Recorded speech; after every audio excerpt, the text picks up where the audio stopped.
Racker and Heimann on countertransference, similarities and differences. How countertransference became a therapeutic tool. Part 4. Discussion. Racker and Heimann share responsibility for the revolution in the value of countertransference. It is remarkable how they came to their conclusions at much the same time without apparently any real communication between them and from rather different conceptual backgrounds and geographical locations.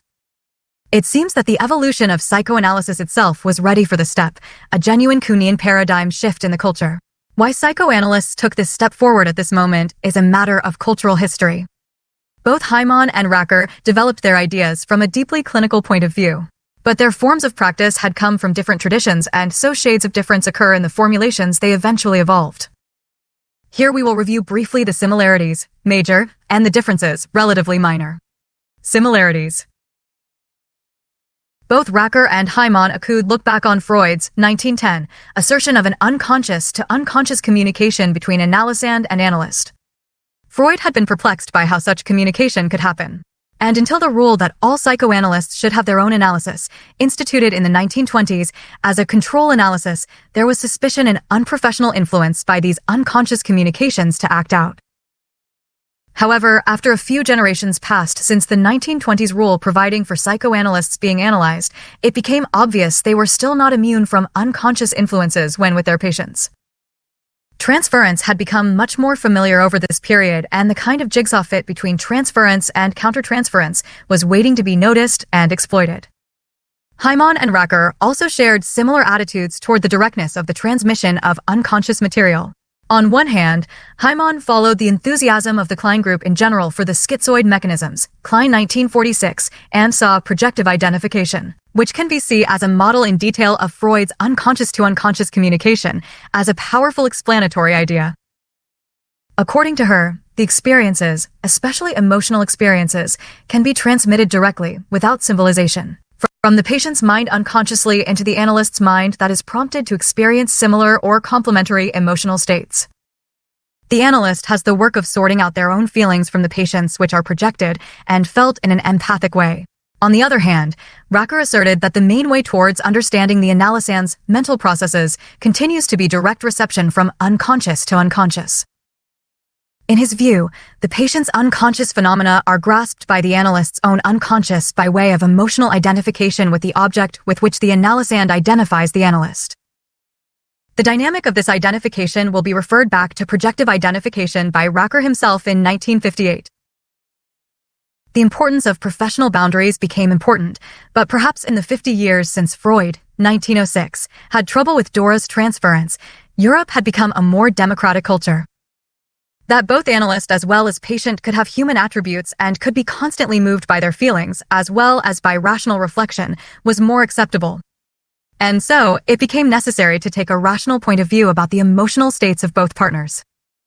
For both Racker and Heimann, the transference and countertransference were two sides of an interactive, even interpersonal encounter. However, both grounded their understanding of the interpersonal relations in the combined intrapsychic dynamics of each partner. The recognition of the human aspects of the analyst pointed to the need to admit and to take account of any potential for neurotic manifestations that remained in the analyst. So, the enduring suspicion during the first half of the 20th century had to remain, but as a feature and a risk, to take account of rationally as far as possible. Both Heimann and Racker were insistent on the importance of the personal analysis, including a persisting self-analysis after termination. Part of the work they were doing was to sustain and enhance the view that an analyst has to keep his own possible neurosis in mind. If the risks could be kept in mind, then the mutuality between countertransference and transference was regarded as one worth running, as the analyst's feelings could offer vital clues about the patient's transference feelings. Differences. As far as their backgrounds were concerned, Racker started his career as a psychoanalyst in Vienna, though did not qualify until he was a refugee in Argentina.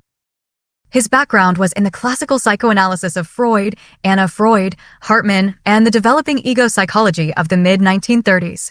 Then he resumed his training in the very different context of psychoanalysis in South America, where he was a part of the birth of psychoanalysis there, and its particular interest in British psychoanalysis.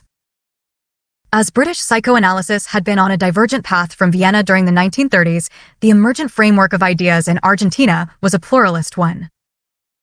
The structural model, with emphasis on the ego and its function with strength or not, in relation to the instincts, was combined with the intense object relations interest in internal objects as the playthings of the mind. Racker could be said to be a pluralist with respect to these two divergent traditions in psychoanalysis. In contrast, Heimann had her initial training in Europe, specifically in Berlin, but after Abraham had died. Exiled in 1933, she became a close personal assistant and friend to Melanie Klein, partly in response to Klein's tragic bereavement in 1934, and then subsequently an analysand of Klein until 1953. She was, with Susan Isaacs, Klein's loyal supporter during the controversial discussions, giving 2 of the scientific papers. Her conceptual framework was therefore wholly Kleinian, although she did later move away from Klein, finding her independent point of view in 1955. These later disagreements may have been partly Heimann's personal need for independence, but in part they concerned the new ideas on countertransference, which Klein hesitated to accept. For Racker, the Oedipus complex remained the core of psychoanalytic work. And so, countertransference was seen in 2 forms, according to Freud's structural model. Either the analyst is a response and empathic ego, or the relation is that between ego and superego. The roles of ego and superego could be assigned either way, the analyst being at times the superego to the patient, and at times the patient being superego to the analyst. This contrasts strikingly with Heimann's analysis of the countertransference, which is much more to do with the structure of the ego and its coherence. During the time that Heimann was working closely with Klein, Klein was developing her views on splitting of the ego and the schizoid mechanisms, notably projective identification. In Klein's terms, the ego, or parts of it, are annihilated. There is a complex set of contrasts here, as Racker employs the Kleinian understanding of internal objects in a sophisticated and relevant way, and he recognizes the free interplay of introjection and projection of such objects. However, Racker does not pay the kind of attention to splitting and projective identification that was central for Klein and Heimann. Countertransference for Heimann is important insofar as the analyst's experience is composed in significant part as the evacuation and communication of the patient's experience, split off from the patient's ego. It is the expression, in part, of a destructive or self-destructive impulse on the part of the ego provoked by certain intolerable anxieties of persecution and guilt. For Racker, the enactment of ego and super-ego together is a reenactment of unresolved Oedipal issues and traumas from the past. This is perhaps the most fundamental distinction between Racker and Heimann. For Racker, the transference-countertransference relation is a replay of the past, a regression to Oedipal issues not resolved in the early genital phase of the libido, but for Heimann, it is radically different. The replay of the transference-countertransference is from the presently active dynamics of the unconscious that are alive now. She followed Klein's focus on the deeper levels of the unconscious active in the present which underlie the neurotic Oedipal level. Racker wrote a great deal more about countertransference than Heimann did, and he was intent on developing a systematic account. There are a number of defining features and variants in the phenomenon of countertransference, which he described. It is well known that he divided countertransference into the useful distinction between concordant and complementary types. However, there he explored other distinctions he made as well, in all: direct and indirect, concordant and complementary thoughts and positions. These are dealt with earlier in this paper. Heimann had no intention of developing a systematic classification of characteristics of this kind. Finally, they differed over whether it is advisable for the analyst to confide his feelings to the patient.